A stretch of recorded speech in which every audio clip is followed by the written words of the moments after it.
रामायण एक ऐसा महाकाव्य है जो हमें जीवन के हर पहलू से परिचित कराता है।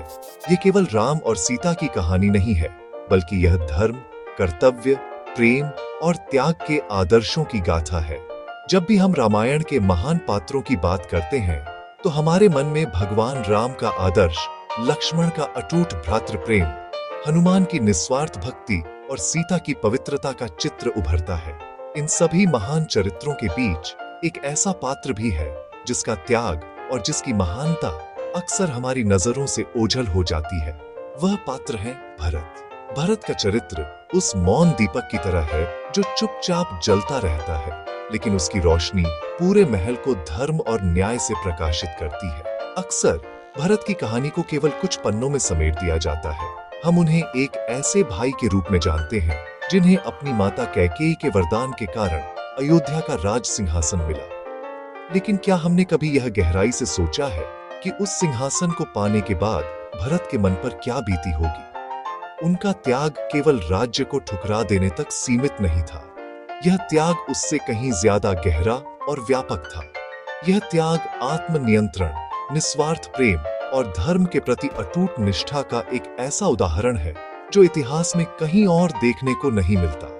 भरत की कहानी हमें सिखाती है कि सच्ची महानता अधिकार पाने में नहीं, बल्कि सही समय पर उसे त्याग देने में है। भरत की कहानी उस समय शुरू होती है जब वे अपने ननिहाल कैकेय देश में थे। उन्हें अयोध्या में हो रही किसी भी घटना की कोई जानकारी नहीं थी।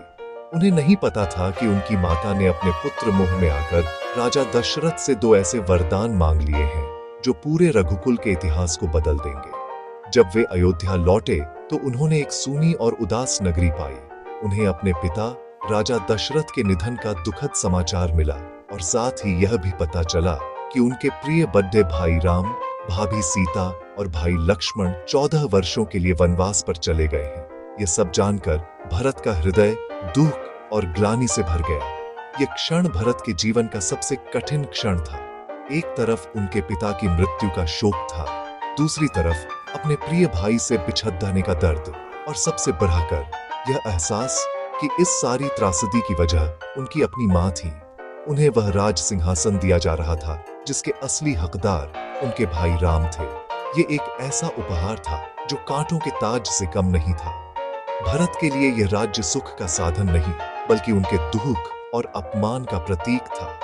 उन्होंने उसी क्षण यह निश्चय कर लिया कि वे इस अधर्म से मिले राज्य को कभी स्वीकार नहीं करेंगे। उनका दुख केवल व्यक्तिगत नहीं था, यह धर्म और न्याय के पतन पर एक सच्चे धर्मात्मा का विलाप था।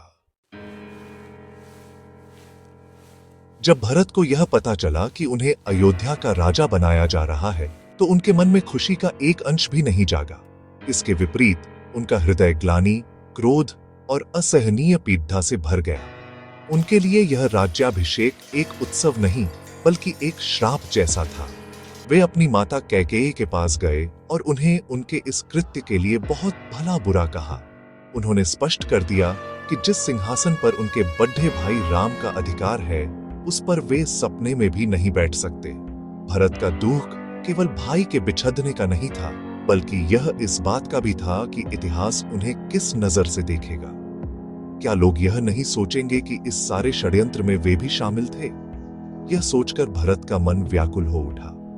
वे उस कलंक के साथ नहीं जी सकते थे जो उनकी माता ने उनके माथे पर लगा दिया था। अयोध्या के मंत्री, गुरु वशिष्ठ और राज परिवार के सभी लोगों ने उन्हें समझाने की कोशिश की कि अब राम वनवास जा चुके हैं और राज्य को एक राजा की जरूरत है। उन्होंने कहा कि पिता की आज्ञा और कुल की परंपरा के अनुसार उन्हें यह पद स्वीकार कर लेना चाहिए। लेकिन भरत के लिए धर्म और नैतिकता किसी भी परंपरा या आज्ञा से ऊपर थे। उनका मानना था कि रघुकुल की सबसे बड़ी परंपरा यह है कि ज्येष्ठ पुत्र ही राजा बनता है, और वे इस परंपरा को किसी भी कीमत पर नहीं तोड़ेंगे। भरत का दुख केवल बाहरी दिखावा नहीं था, यह उनकी आत्मा की आवाज थी।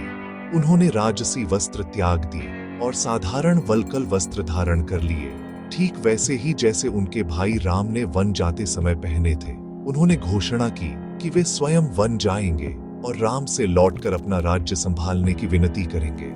उनका यह निर्णय सुनकर पूरी अयोध्या स्तब्ध रह गई। लोगों ने पहली बार देखा कि एक भाई दूसरे भाई के लिए इतना बड़ा त्याग कर सकता है। भरत ने न केवल सिंहासन ठुकराया, बल्कि उन्होंने अपनी मां के साथ अपने संबंधों को भी धर्म की कसौटी पर तौला और उन्हें उनके अधर्म के लिए दोषी ठहराया। भरत का यह कदम हमें सिखाता है कि पारिवारिक रिश्ते कितने भी गहरे क्यों न हो, धर्म और सत्य का स्थान हमेशा उनसे ऊपर होता है। उन्होंने अपनी मां को स्पष्ट रूप से कहा कि उन्होंने अपने पुत्र मोह में कुल का नाश कर दिया है। भरत का यह व्यवहार एक पुत्र के लिए अत्यंत कठिन था, लेकिन एक धर्मात्मा व्यक्ति के लिए यह आवश्यक था। वे जानते थे कि यदि आज वे चुप रह गए तो आने वाली पीढ़ियां उन्हें एक ऐसे राजा के रूप में याद रखेंगी जिसने अपने भाई के अधिकार को छीन लिया। उनका दुख उनकी महानता का पहला प्रमाण था, क्योंकि केवल एक महान व्यक्ति ही गलत तरीके से मिली शक्ति पर दुखी हो सकता है। अयोध्या का सिंहासन, जो किसी भी राजकुमार का सबसे बड़ा सपना होता है, भरत के लिए एक जलते हुए अंगारे के समान था। उन्होंने राजसभा में खड़े होकर पूरी दृढ़ता के साथ कहा, यह राज्य मेरा नहीं, मेरे बड़े भाई श्री राम का है। मैं उनके सेवक के रूप में भी शासन करने के योग्य नहीं हूं। राजा बनना तो बहुत दूर की बात है। उनका यह कथन केवल शब्दों का खेल नहीं था, बल्कि उनके हृदय की सच्ची भावना थी। भरत के लिए धर्म का अर्थ था, जो जिसका है उसे वही मिलना चाहिए। उनके अनुसार अयोध्या का सिंहासन राम का था और उसे लेना चोरी करने जैसा पाप होता। यह उनके चरित्र की शुद्धता को दर्शाता है। भरत ने केवल सिंहासन का तिरस्कार ही नहीं किया, बल्कि उन्होंने उस व्यवस्था को भी चुनौती दी जिसने राम को वनवास भेजा था। उन्होंने अपनी माता कैकेयी और मंथरा के षड्यंत्र को पूरी सभा के सामने उजागर किया और कहा कि वे इस अधर्म का हिस्सा कभी नहीं बनेंगे। उनका मानना था कि राजा का कर्तव्य प्रजा का पालन करना है और राम से बेहतर इस कर्तव्य को कोई नहीं निभा सकता। भरत का यह निर्णय उनके असीम भ्रातृ प्रेम का भी प्रतीक था। वे राम को केवल बड़ा भाई नहीं, बल्कि अपना आदर्श, अपना गुरु और अपना ईश्वर मानते थे। उनके लिए राम के बिना अयोध्या एक श्मशान के समान थी।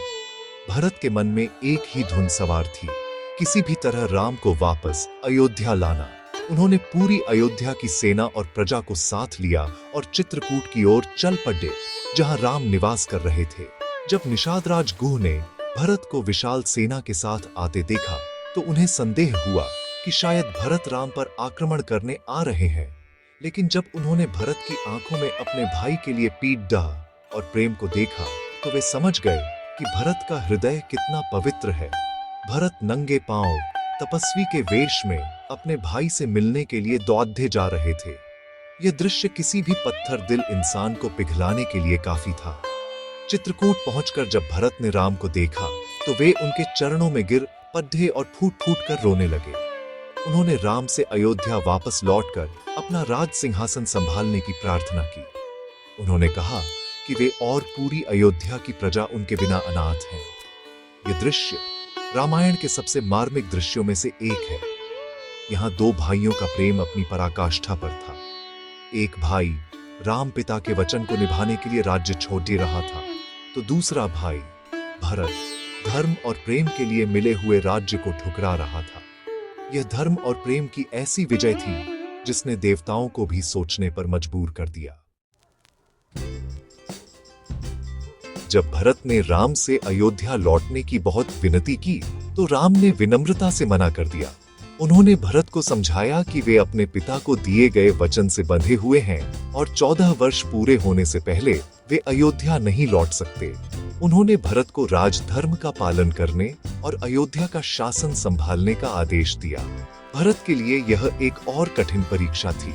वे राम के बिना सिंहासन पर बैठने की कल्पना भी नहीं कर सकते थे। तब भरत ने एक ऐसा मार्ग निकाला जो आज भी त्याग और निष्ठा का सबसे बड़ा प्रतीक माना जाता है। उन्होंने राम से कहा, प्रभु, यदि आप नहीं लौट सकते तो कृपया अपनी चरण पादुकाएं यानी खड्डाओं मुझे दे दीजिए।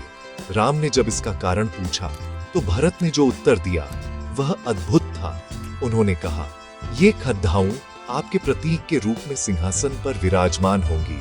और मैं इनका सेवक बनकर, आपका प्रतिनिधि बनकर ही राजकाज चलाऊंगा। राजा आप ही रहेंगे, मैं तो केवल आपका आदेश पालक होऊंगा। ये सुनकर वहां उपस्थित सभी लोगों की आंखें नम हो गईं। भरत ने उन खड़ीडीडहाओं को अपने सिर पर उठाया, मानो वे साक्षात राम का मुकुट हो। यह केवल एक भाई का प्रेम नहीं था, यह एक भक्त की अपने भगवान के प्रति अटूट श्रद्धा थी। भरत ने यह स्पष्ट कर दिया कि शक्ति व्यक्ति में नहीं, बल्कि उसके आदर्शों और सिद्धांतों में होती है। भरत उन खड़ीडहाओं को लेकर अयोध्या लौटे और उन्हें राज सिंहासन पर पूरी राजकीय सम्मान के साथ स्थापित किया। उन्होंने स्वयं कभी उस सिंहासन पर बैठने का दुस्साहस नहीं किया।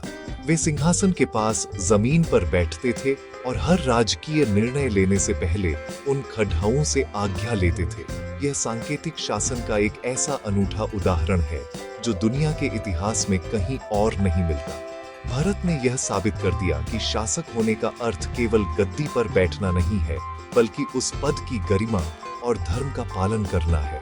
उन्होंने स्वयं को अयोध्या का राजा नहीं, बल्कि राघव का सेवक माना। 14 वर्षों तक भरत ने एक राजा की तरह नहीं, बल्कि एक तपस्वी की तरह जीवन बिताया। वे राजमहल में नहीं, बल्कि अयोध्या के बाहर नंदीग्राम में एक कुटिया बनाकर रहे। उन्होंने वही वल्कल वस्त्र पहने और वही कंदमूल खाए जो उनके भाई राम वन में खा रहे थे। वे हर दिन इस आशा में जीते थे कि कब 14 वर्ष पूरे होंगे और उनके प्रभु राम वापस लौटेंगे। उनका यह तपस्वी जीवन केवल दिखावा नहीं था, यह उनके भाई के प्रति उनके प्रेम और सहानुभूति की गहरी अभिव्यक्ति थी। वे चाहते थे कि जो कष्ट उनके भाई सह रहे हैं, उसका कुछ अंश वे भी अनुभव करें। यह त्याग की ऐसी पराकाष्ठा थी जिसने भरत को राम के समान ही पूजनीय बना दिया। भरत की महानता का असली कारण उनका अद्वितीय त्याग है। इतिहास में ऐसे कई उदाहरण हैं जहां भाइयों ने सिंहासन के लिए एक दूसरे का रक्त बहाया है, लेकिन भरत ने स्वेच्छा से मिले हुए राज्य को ठुकराकर यह साबित कर दिया कि उनके लिए रिश्ते और धर्म किसी भी भौतिक सुख से कहीं बढ़कर है। उनका त्याग केवल एक बार का निर्णय नहीं था, बल्कि यह 14 वर्षों तक चलने वाली एक कठिन तपस्या थी। वे चाहते तो अयोध्या के राजा बनकर हर तरह का सुख भोग सकते थे, लेकिन उन्होंने अपने भाई के लिए एक तपस्वी का जीवन चुना। यह हमें सिखाता है कि सच्ची महानता अधिकार जताने में नहीं, बल्कि कर्तव्य निभाने में है। भरत का चरित्र हमें त्याग के सही अर्थ को समझाता है। त्याग का मतलब केवल किसी वस्तु को छोड़ बेच देना नहीं है, बल्कि उसे छोड़ देने के बाद भी मन में कोई लालसा या पछतावा न रखना है।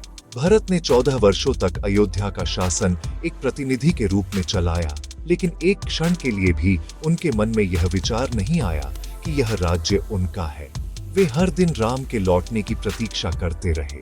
उनका जीवन इस बात का प्रमाण है कि जब आप निस्वार्थ भाव से कर्म करते हैं, तो आपका सम्मान उस व्यक्ति से भी अधिक हो जाता है जो पद पर बैठा होता है। अयोध्या की प्रजा राम से प्रेम करती थी, लेकिन भरत के त्याग और तपस्या ने उनके मन में भरत के लिए भी असीम श्रद्धा पैदा कर दी। भरत के जीवन से हमें जो सबसे बड़ी सीख मिलती है, वह है निष्ठा और विश्वास की। उन्होंने अपने भाई के प्रति जो निष्ठा दिखाई, वह सच में अतुलनीय है। उन्होंने न केवल राम की अनुपस्थिति में राज्य को संभाला, बल्कि उसे और भी समृद्ध बनाया। जब 14 वर्ष बाद राम लौटे, तो भरत ने उन्हें एक सुव्यवस्थित और खुशहाल राज्य सौंपा। यह उनकी कर्तव्य निष्ठा का सबसे बड़ा प्रमाण है। भरत का चरित्र हमें यह भी सिखाता है कि अधिकार और शक्ति अस्थायी है, लेकिन प्रेम, धर्म और त्याग से अर्जित की गई महानता अमर होती है। आज हजारों साल बाद भी हम भरत को उनके त्याग के लिए याद करते हैं, न कि इसलिए कि वे कुछ समय के लिए अयोध्या के शासक थे। अंत में भरत का चरित्र रामायण को एक नई ऊंचाई प्रदान करता है। वे हमें यह संदेश देते हैं कि महान बनने के लिए आपको ईश्वर का अवतार होने की जरूरत नहीं है। एक साधारण मनुष्य भी अपने कर्मों, अपने त्याग और अपनी निस्वार्थता से देवता तुल्य बन सकता है। भरत ने कभी कोई चमत्कार नहीं किया, न ही उन्होंने किसी राक्षस का वध किया। उन्होंने बस अपना धर्म निभाया, अपने भाई से निस्वार्थ प्रेम किया और अपने सिद्धांतों पर अडिग रहे। उनका यही साधारण सा लगने वाला आचरण उन्हें असाधारण बना देता है। भरत का निर्णय, उनका त्याग और उनका जीवन हमें यह प्रेरणा देता है कि सच्ची खुशी पाने में नहीं बल्कि देने में है, और सच्ची महानता सिंहासन पर बैठने में नहीं बल्कि उसके योग्य होकर भी उसे त्याग देने में है।